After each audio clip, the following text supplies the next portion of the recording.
So now we are going to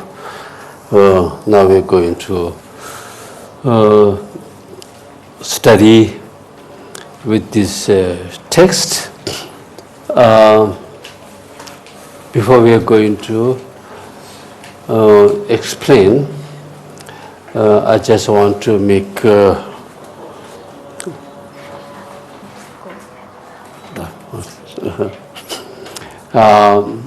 before we go into the text, I would like to explain some general instruction, general idea of this kind of practice. Basically, whatever we have practiced from the Buddhist, from the Buddhism, we have practiced in order to overcome the sufferings. We will obtain very stable happiness.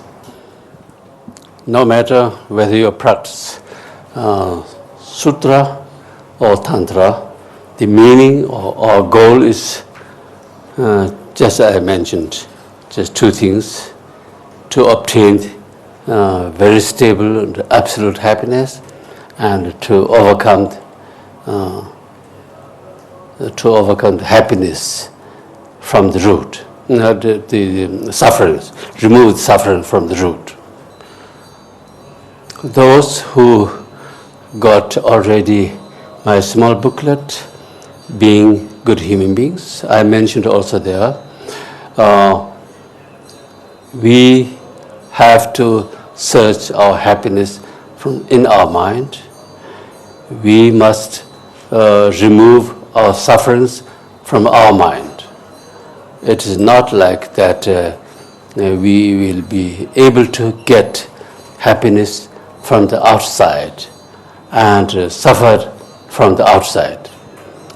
External experiences or environments, these are only some sort of influence to obtain or to increase some good or bad feeling in our mind, but only influenced.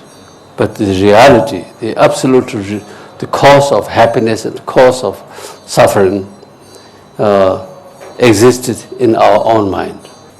It is very simple to say everything comes from your mind, and everything is dependent from our projections. But it is like this. At the end, our problem is a problem that we have to fight with our mind, but we couldn't challenge our mind. Our mind was and is too strong compared with our regular conventional abilities. The reason is that we were and we are too weak to challenge with our mind, and we are actually not ready to challenge with our mind because we don't know from our heart. The most important is challenging to our mind. Our view direction is up to now to external or outside. We always watching out, watching to outside, listen to outside or listen from the outside, and taste into everything related to the external things, and we always our direction of view and experience are pointed to outside. So now we need to change directions. We need to change, and we need to focusing in our mind by ourselves. Whether we are doing some formal practice such as rituals or prostrations and recite mantras or this and that, or that we are studying. So at the end, it should be benefit to ability our mental studies. So if you don't understand the proper way, then our Tantra practice are not against to our delusions. But if you properly understand, then the Tantra practice is also very, very powerful to remove our mental disease, mental problems in the sense of not some madman or whatever, but the disposition, or mental disposition, which were wrong up to now, will change to also from the tantric, high tantric practice. So we would have more time talking about the tantric method, which should be very benefit to destroy our mental disease or mental poisons. But today, it's for the time being, we are focused on general sutra practice, such as training of mind. Such high practice, such as Tantra practice, are very, very benefit. But for us, before we will be able to practice such a high level of consciousness or practice, so we must fit in Lojong level. Life is full of challenge. It's actually only challenge.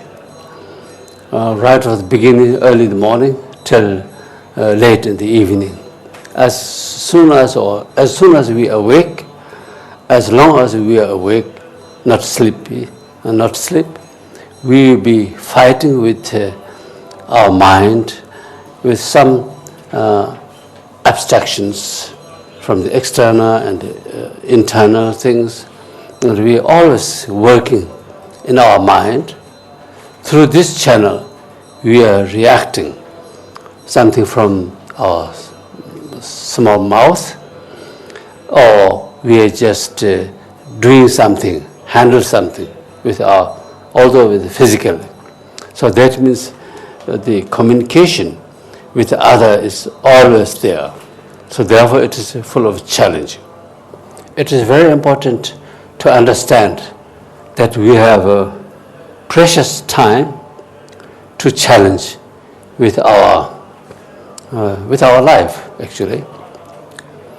But if you don't know these challenges as challenge, and if you don't know that we have a great chance to find very good, however, it will be a very good opportunity to make good challenge. Through this way, we will reach in very, very settled and better positions.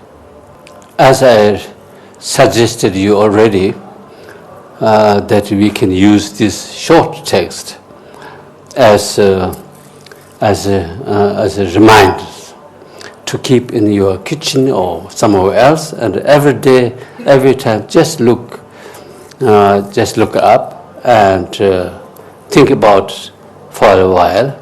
It will be great help in order to challenge with our mind. So now we are going to read with number 11 verses. Abandon attachment to all things. So that means to say that we should abandon attachment to all things is easier than handle to put it into practice. But we must know how attractive objects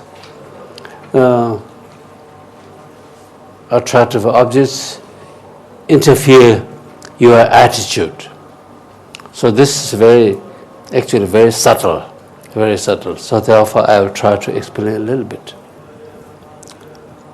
To avoid or to remove our attachment, it's very difficult. It has many levels. At the same time, I wouldn't say that we have to avoid all useful objects and all good things to be avoided. This is not the way.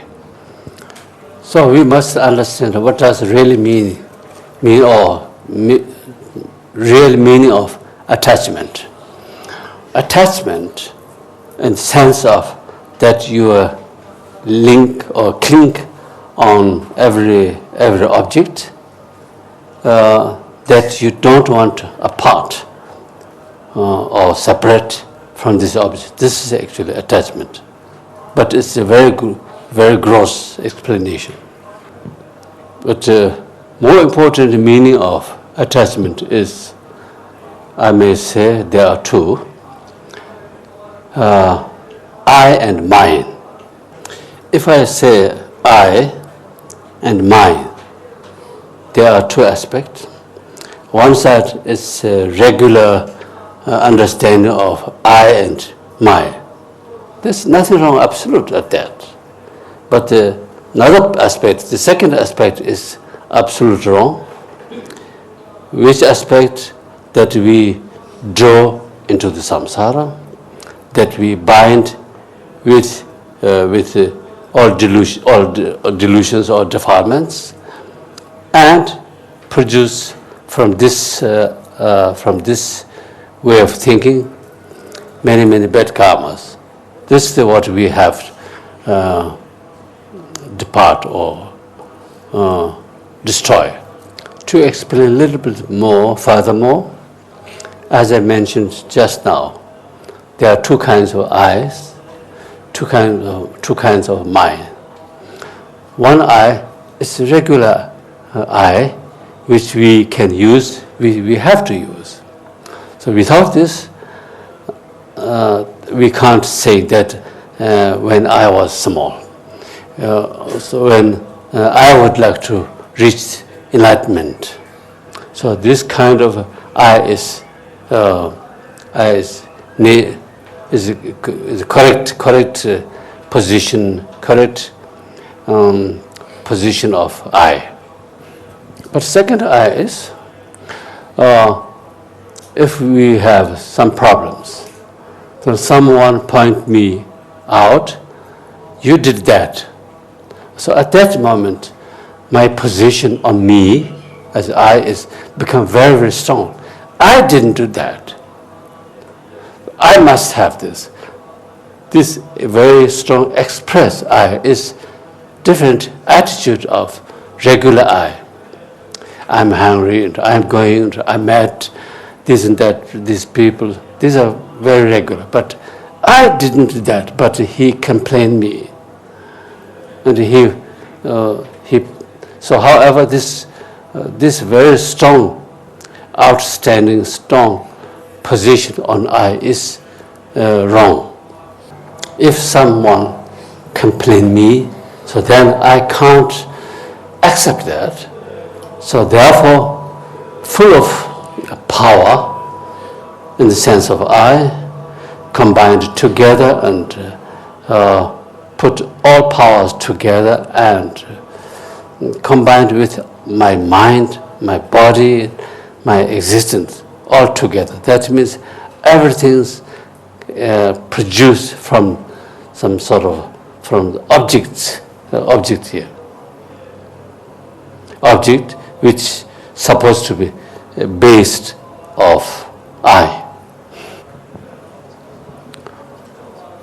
Those people who are not very much affected if someone blame him or her something.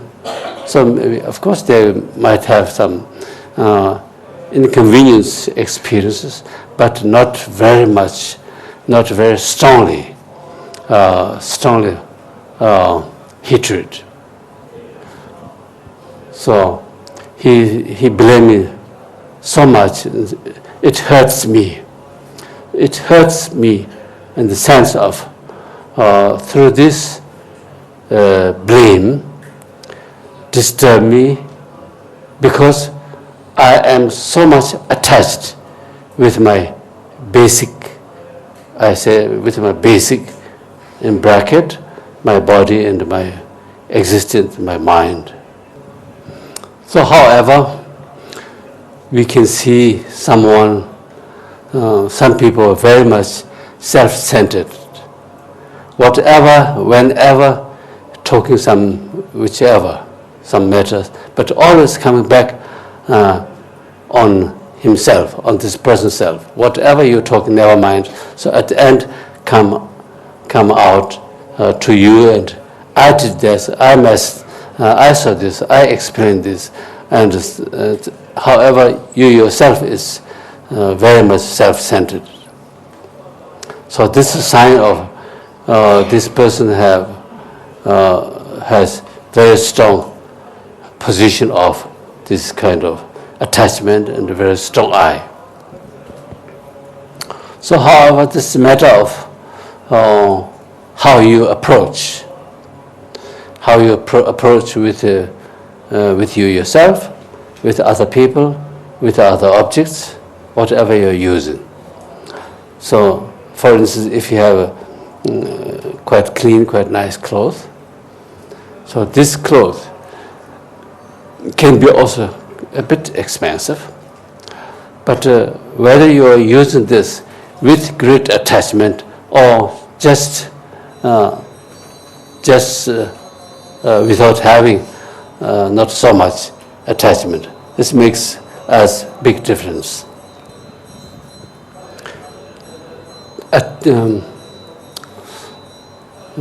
Some kind of to hold very firm is always a problem. Just relax is always helpful. As long as you have a very relaxed attitude, it will help in every aspect, actually. If you to take seriously, very strong and very close to hold, to keep, all these attitudes make us problems in every aspect. So therefore, number 11 is deal with the attachment and how it's harmful and so on. So now number 12, it's more or less opposite, at least the first part. So as I mentioned just now, relaxed experience is very beneficial. In our translation, when you encounter the cause of happiness, this happiness, what it means is relaxed attitude, right? And it's not very strong bind, keep to me, and always thinking narrow-minded. So these are opposite of this pleasant or relaxed. And then he also said, whatever take up first. Task you take up first. So this is also a very useful suggestion. Such as if we are studying, we need to step by step, we need to, every aspect of study program or study point, we must stick at least for a while. For instance, if you see, such as Lamrim text today, and you found very interesting to study about the karma, but tomorrow you think, Bodhisattva is more interest. Just leave out this karma subject and jump to the Bodhisattva. And next, the permanence is very interesting. The jump to one to other subjects. So at the end, you never be, you will not get firm and deeper idea or deeper knowledge of every subject or any subject. So therefore, generally speaking, such as Lamrim study, you must have two things. General idea of Lamrim, general structure, this is very important. But at the same time, as far as I can say, same time, so one by one. This is very, very useful. I'll give you a short explanation.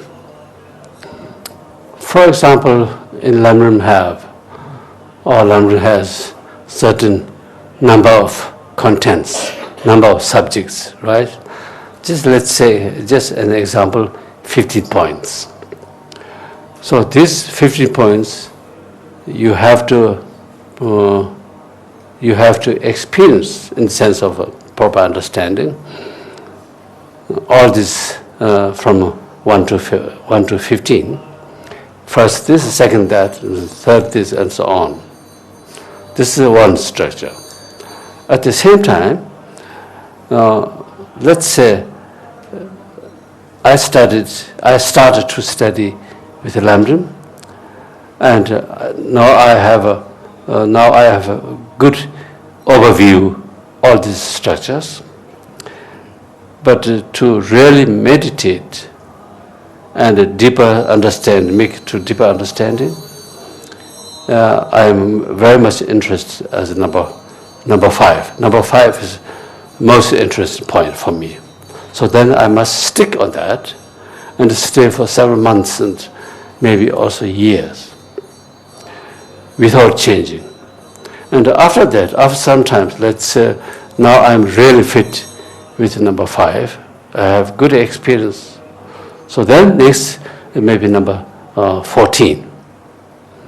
I can jump on number 14 and then study thoroughly, meditate on thoroughly. And then maybe number 2. So however, or you can do 1 by 1, 2 until 15, never mind. But however, general overview, general view, general idea, and specifically one point to know really from your heart and every aspect. So I must explain furthermore maybe later.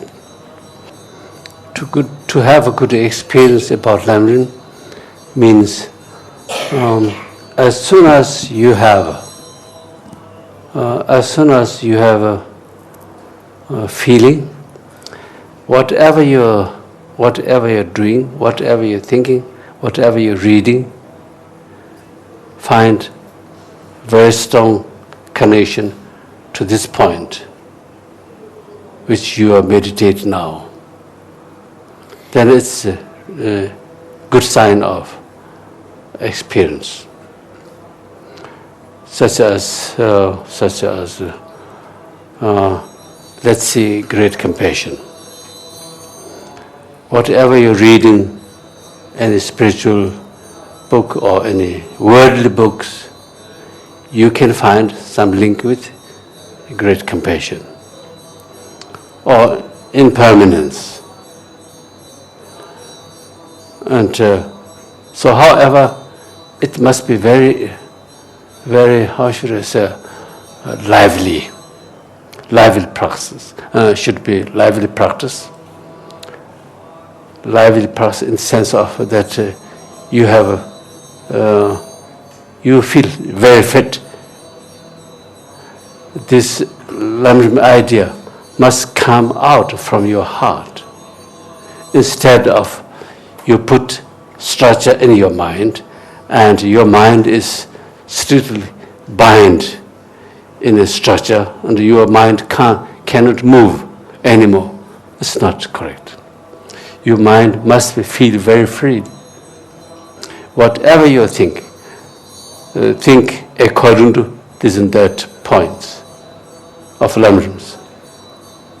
So then Lamrim is really learning become a part of your life. Just like a businessman, if someone doing business, he or she always thinking about profit, and he always thinking about he is always taking care of lost profit or lost money. Whatever he or she reads or hear about some business environment, so everything's put on his own business and put together. So now this is a good chance to make more profit, or other way around, or this business will be not good for the time being, so therefore I must see the other better positions, better possibilities. Always need to be ready and taking care and see the chances, and you shouldn't. You are not allowed to lose the chance. If you lost this chance, you had it. So like this, we are, as I mentioned earlier, our life is full of challenge. So therefore, we must think or practice accordingly. Number 13 and 14 more or less comes together in the sense of they have opposite attitude, pride and more or less, yes, pride and pessimistic, right? And pride is, of course, such a mental attitude that you blocks every development.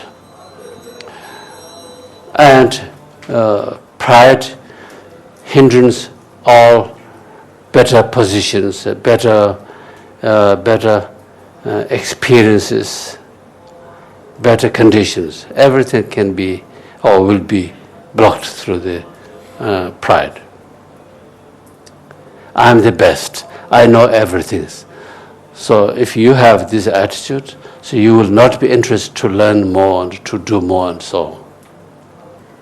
All these discouraged thoughts also blocked your development. This is too pessimistic. So in that case, we need to think such as we all have a Buddha nature, we all have ability, but the question is whether I am taking this opportunity seriously or not. But generally opportunity, I have those same equal as others. So therefore, there is no reason to be pessimistic or discouraged. We are focusing very much about sufferings. We are thinking and talking about suffering in samsara, suffering of this and suffering that, and overcome from the sufferings. All these things are very much centered in the Buddhism.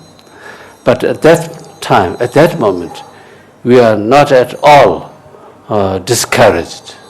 Oh, the life is so difficult, so sad, and so suffering. It sounds at the moment very, very negative or discouraged. But actually, I always trying to explain. As soon as we are talking and thinking about the sufferings, we are very much encouraged, because we are not thinking the suffering is the nature of our life, but suffering is contemporary problems. Otherwise, we could not be aim to achieve the Buddhahood. So we have Buddha nature. I'll be able to, or we all will be able to achieve Buddhahood if ... if we work properly, if we think properly, if we correct our mind by ourselves, then we will be achieved Buddhahood. So therefore, at the end, we always seeing the good chance absolute best chance actually. So to make sure, as soon as we are thinking and talking about suffering, we are saying and talking and thinking about great enlightenment and the highest position of happiness. And this is number 15. When angels afflict your body, see them as the fruit of past deeds. So he's always emphasized to this point. Of course, it's important to understand, to see this kind of experience as a result of your past deeds. But you are not allowed. You shouldn't live on that. So you must try to solve this problem. Such as if you sick, so you can't say, so I'm sick because of a bad karma, full stop. But instead of that, it is karma. To understand as a result of karma is very important, that's correct. But at the same time, you need to cure, take medicine and do some prayers and so on. Everything's also needed.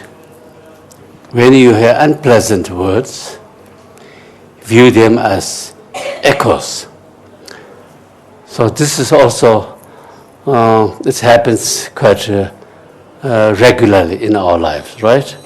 So we always expecting to hear good words on each of us. As soon as we are hearing a little bit unpleasant, then we will be so unhappy. This really is nonsense, because this kind of a habit belongs to the samsara.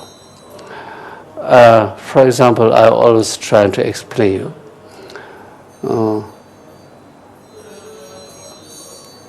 For example, if I have a very serious disease, then I may think that, this very difficult disease I got, but why I have this very rare disease? It can happen by others, but why on me? My answer is, why not on me? Because it is possible, but it's possible on me. So therefore it's obviously very understand. And I should not to think this very rare bad position can only be happened by somewhere else. Those who not belongs to me or whatever.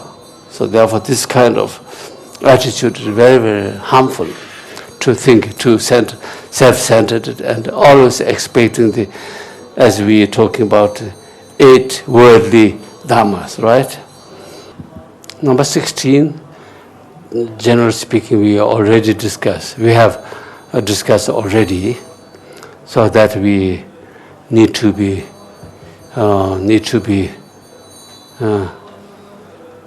isolated life, if it's possible, if it's help, if it's necessary, yes. So however, the isolation is not only external isolation to be understood, but in your mind. So you can live in a city life, but your mental disposition is very, distracted through the other external activities. So then you are living in a very quiet life. So however, it should be not very helpful if we are presenting very much, to outside. I'm here. I'm the person who has this and that things.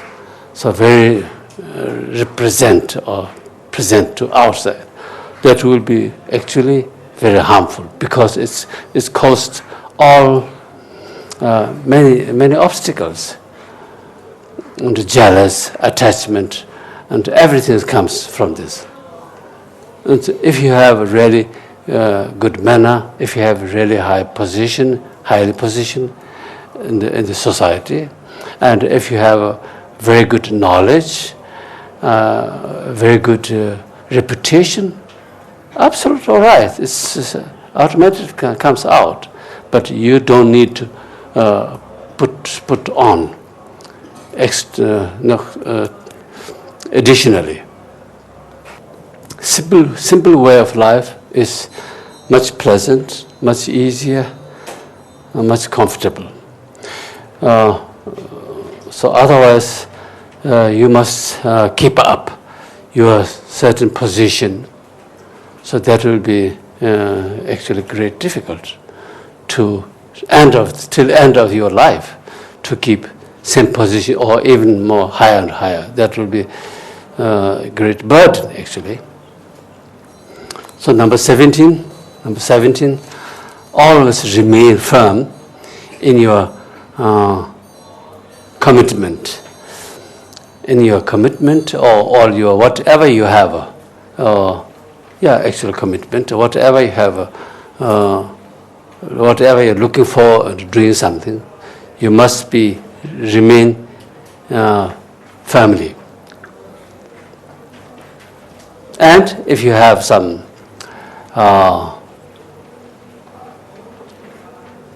when a hint of procrastination and laziness arises, and so however if you feel sometimes laziness, so you must try to overcome from this attitude, from these feelings. I think indirectly should understand that everybody has certain abilities, although differences, never mind, certain abilities, and this ability should respect or regarded by ourselves. I have these good abilities, I must use this. I shouldn't think always that I have ability, this and that, but I don't think that I can do something or whatever. So this will be always discouraged, right? You must put encourage.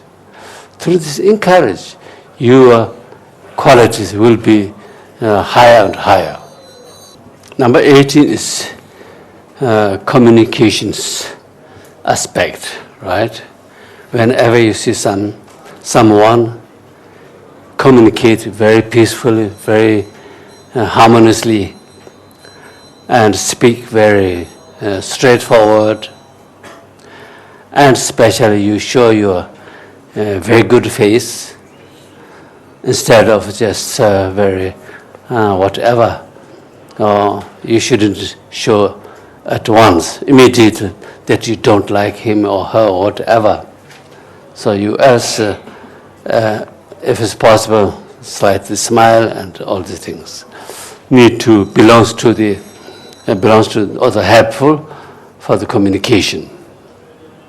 It is not necessarily to think right at the beginning why he or she is going to communicate with me. Maybe he has something, he wants something from me, and so I will be always on guard. So that will be not good, not useful, not helpful for a good communication. And if she or he wants from me something that I can't help, at the moment, then we can explain this person very clearly. But it's not necessary. It's not necessary to block up right at the beginning and just keep in distance. So all these things, right? These are not advisable. Number 19, number 20, 21, 22. All this belongs to the communication. Belongs to the communications. And so, however, open up to others. and avoid all wrong perceptions from my own side, from your own side. And avoid all critical discussions or point out their faults. So after all, this kind of aspect, to see fault by the others is your own private opinion. It could not necessarily true judgment by you. And you are, or I am not the right person to make judgment the others. So therefore keep quiet to point out all the faults of by the others, and unnecessarily discussing and debating or challenge or whatever. And one need to be always very patient. I should not think that I am the only person who is able to make a judgment to the others. My opinion, my view is a view and opinion of only one person. But others must have, could have, should have other idea, other opinion, those which I have to respect or accept. Fighting and quarrel to each other's actually the worst communications instrument. No one help through the quarrel and debating or whatever. As we discussed already last days, if someone has other opinion and this person has actually right, then he can explain in a suitable time, later suitable time, with a very nice word, but not in the way of challenging. We must be ready to help others. We must have a great interest to help others. If I would like to be in the best position, if I want to achieve the really very firm happiness, whatever we have here and other texts of Lojong's, they should not understood as order or whatever from Buddha, from our teacher or great masters, but always suggestions. They made such a good suggestion or such suggestion because it is great help for us.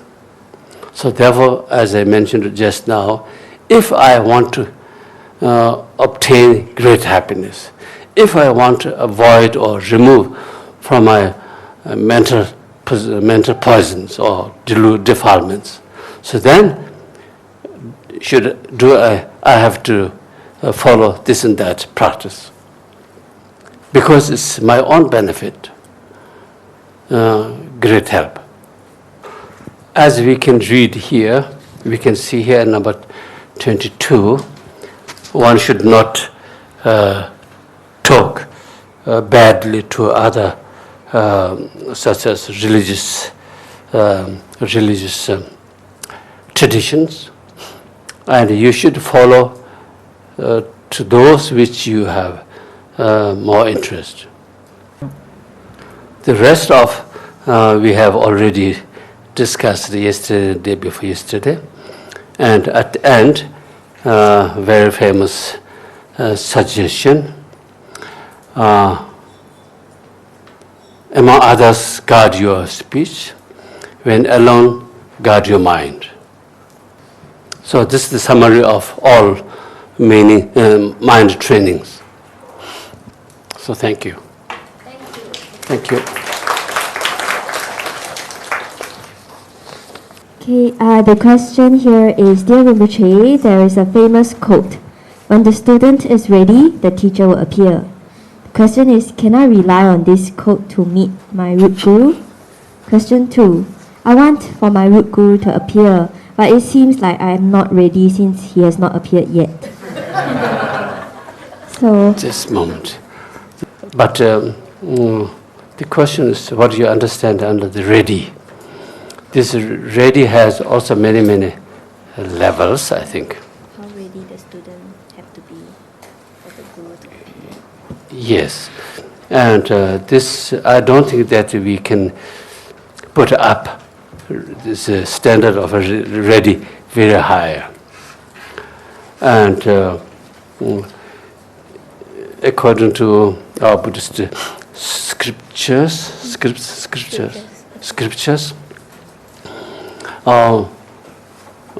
if I need a teacher to learn alphabet, he or she will also appears to teach me alphabet, ABCD, Tibet alphabet. So at that moment, it's not important that I could meet or should meet a great master of Tantra. Generally speaking, people understand under the guru a little bit different than the reality, and especially many people has very high demanding about the gurus. So therefore, as I mentioned right now, there are many levels of gurus. So I'll meet my guru according to my position, according to my level. And that's it. I don't think there's many things to be discussed. Okay, the question here is, Singaporean Chinese have a way of being humble. For example, when praised, they will respond, "No la, where God?" and then they dismiss the praise. So as a result, some people, especially children, develop low self-worth and low self-esteem, sometimes leading to self-mutilation and suicide. So how should we teach humility to children without leading to low self-esteem or low self-worth? Okay, one by one. First, I don't think this is a wrong quality to say nali.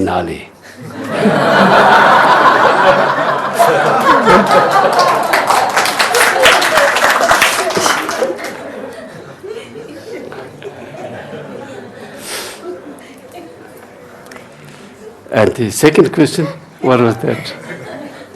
As a result, some people, especially children, develop low self-worth. Low self-worth. Okay, yes. So how should we teach? Well, it depends on the society. It depends on society. The modern society give us a great opportunity to develop in a positive way. At the same time, modern way of life introduce us other aspect of way of thinking. If I say Europeans as an example, they have one side where they are very much self-determined and self-centered, and everybody need to have a very strong, how should I say? So fighting in the society. Otherwise, you will neglect and couldn't get any good opportunities. So therefore, they must say, "I'm the person who have ability, these and that things." So they must come out, confront very strongly. But at the same time, because of very limited household members, because of their living very individually, so therefore they feel, I'll be not able to achieve a very successful life.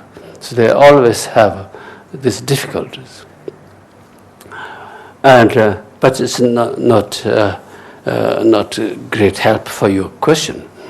Here we, or you might have a little bit other around, but the main thing is we as parents are responsibility to show our children the middle way, not too much humble aspect as a center point, or other way around.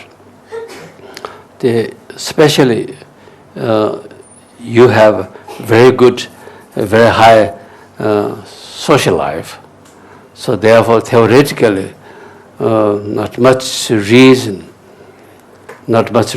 to have self-mutilation. But it's actually some kind of modern disease.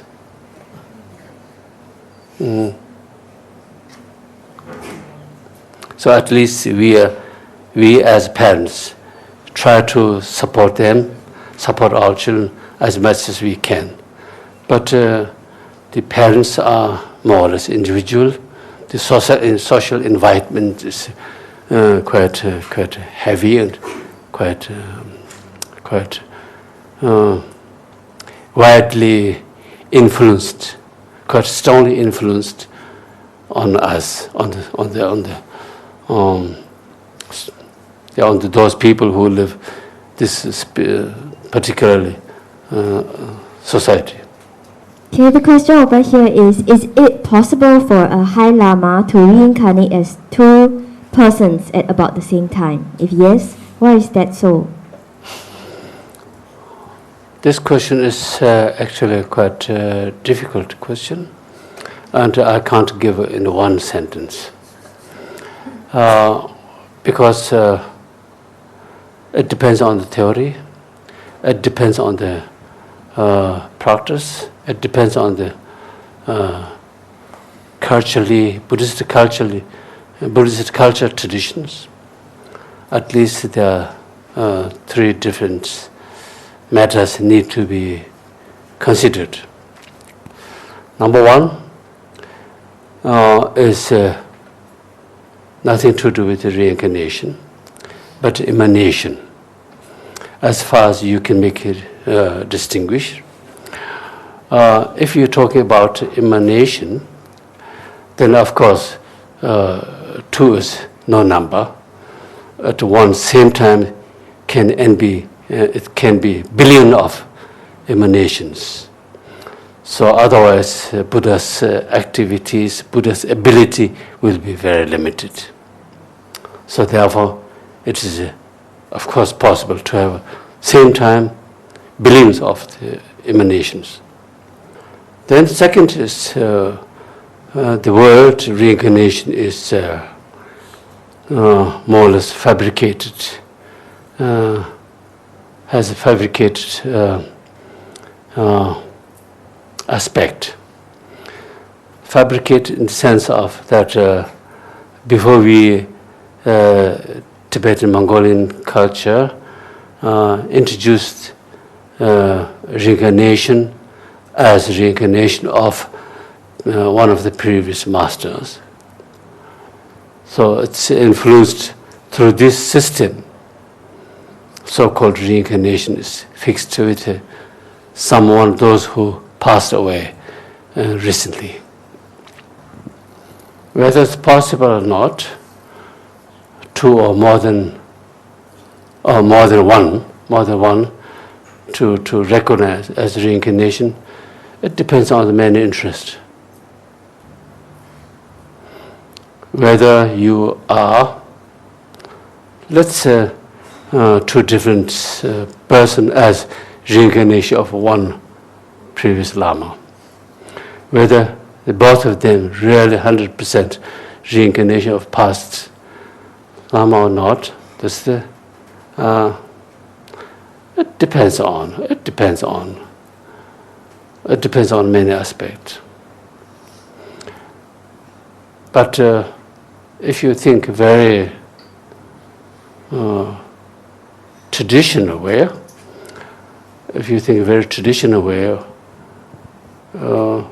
that will be a little bit problem. At least for me. I can't speak for all Tibet Buddhist masters or whatever. So I only can say my private opinion. So therefore it is not that easy to understand. One side, you need to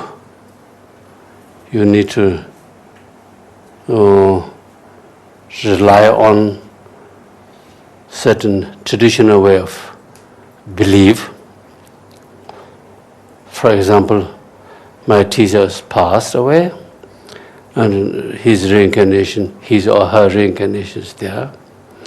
And this, both of these person should have one subtle mind, one continuation,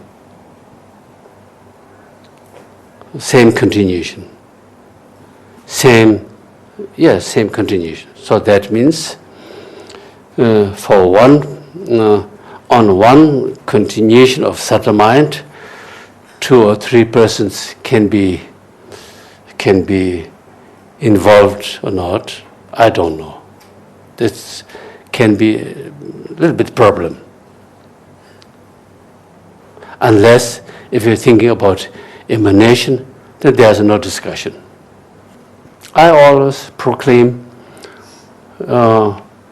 discontinue the so-called Drilgus reincarnations. Because in the modern time, as I mentioned yesterday or day before yesterday already, at that time, for several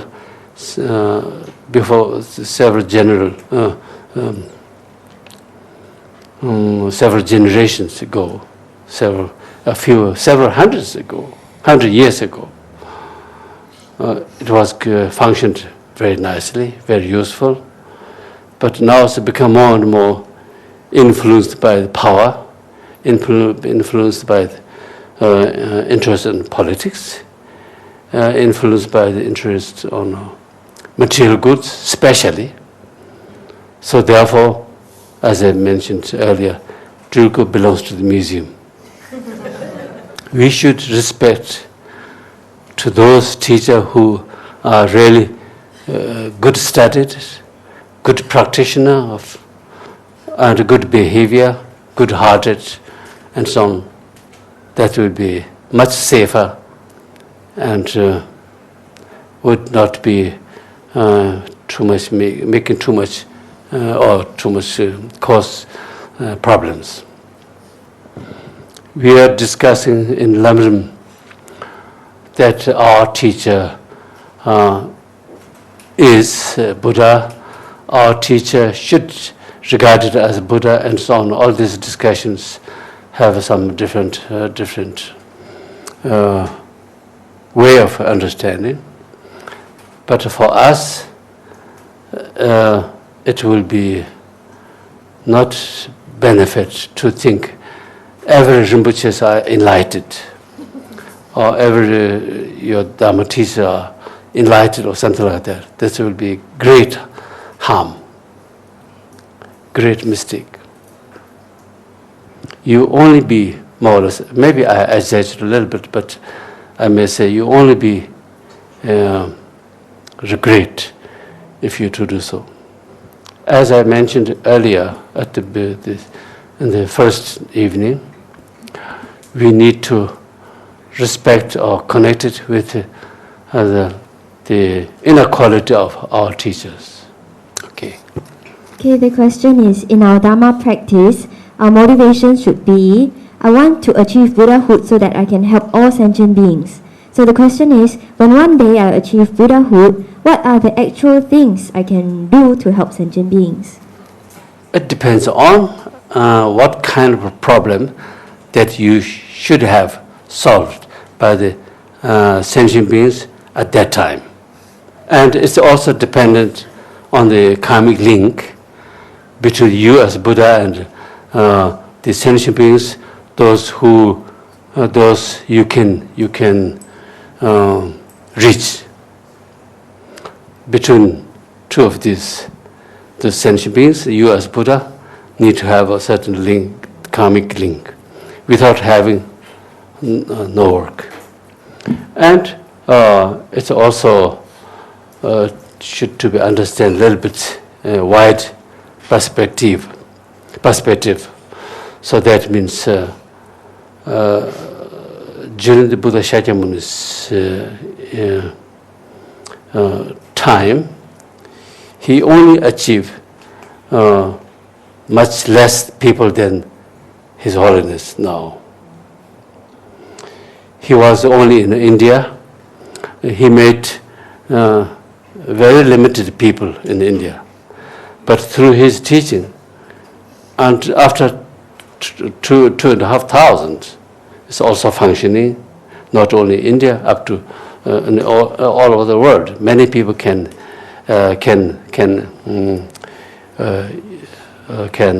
help through his teachings. So therefore, his activities reached all over the world. But at the same time, so many people in the world couldn't make any sense or any use of the Buddha's teaching, the large number of the world. Okay, the next question is, who will determine if my actions will generate good karma or bad karma? No one needs to make a decision. Karma itself shows their effect, whether it's good or whether it's helpful or harmful. You don't need to say it's good or bad, but it shows through the action, especially through the experience.